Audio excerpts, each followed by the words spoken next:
Right now, trucks loaded with confiscated rifles and munitions are rolling out of the Badawi refugee camp in northern Lebanon. These weapons belong to Palestinian factions who agreed to turn them over to the Lebanese army. The Palestinian Liberation Organization, or PLO, is complying, but two major groups inside the camps, Hamas and Islamic Jihad, are actively refusing to hand over their guns.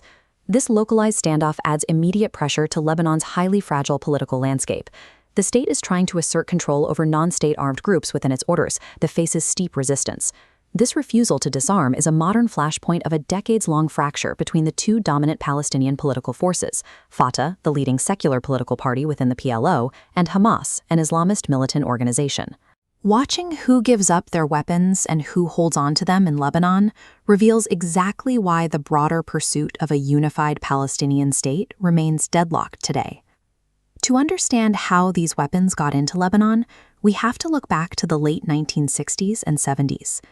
Following regional wars with Israel and expulsion from Jordan, the PLO established an autonomous, heavily militarized base of operations inside Lebanese refugee camps, seen here from above.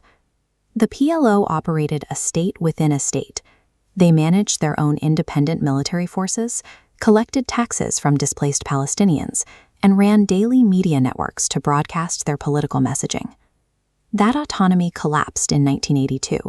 Israeli forces invaded southern Lebanon specifically to root out the PLO, bringing heavy bombardment to the Beirut skyline and forcing the organization to relocate its headquarters to Tunisia. Pushed out of their territorial stronghold, Fatah and the broader PLO pivoted their strategy. They moved away from armed guerrilla warfare and started pursuing international recognition through diplomacy. That diplomatic shift materialized in the 1993 Oslo Accords.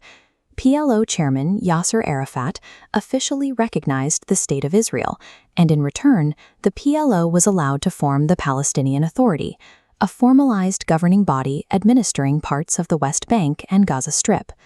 State building, negotiation, and secular diplomacy replaced the rifle as the PLO's primary tools for liberation. As the PLO embraced diplomacy, a counter-movement took root on the ground. During the First Intifada, a sustained period of Palestinian protests and riots against Israeli occupation, Hamas emerged to directly challenge the PLO's secular approach. Founded by Sheikh Ahmed Yassin, pictured here, Hamas was built on a strict religious ideology. Their founding charter explicitly defines all of historic Palestine as an Islamic waqf, or an inalienable religious endowment that cannot be negotiated away. Because of this religious framework, Hamas completely rejected the Oslo Accords. They also refused to accept any United Nations resolutions that acknowledged the existence of the State of Israel. Hamas codified armed struggle as their primary operational mandate. As seen in their military parades, they view military force not as a temporary tactic, but as the only valid method for achieving liberation. A diplomatic treaty requires compromise over territory. For an organization whose charter views that territory as a divine endowment, compromise is ideologically impossible, creating an unbridgeable gap with Fatah's negotiated strategy. This ideological pressure eventually tested the bounds of the Palestinian political system. In 2006, the Palestinian Authority held legislative elections, with PLO leader Mahmoud Abbas casting his ballot. The outcome shocked the international community. Hamas won 76 out of 132 parliamentary seats, securing a clear majority over Fatah, celebrated here by Hamas leader Ismail Haniyeh.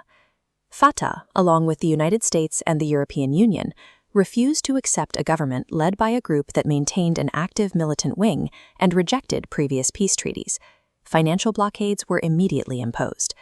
The political deadlock quickly deteriorated into a violent civil conflict. Looking at this map of the Palestinian territories, we see how the fighting physically fractured the region. Fatah retained control of the Palestinian Authority in the West Bank. Meanwhile, Hamas seized total administrative and military control of the Gaza Strip. The 2006 elections cemented a reality where two separate, hostile Palestinian political entities operate under completely incompatible rulebooks.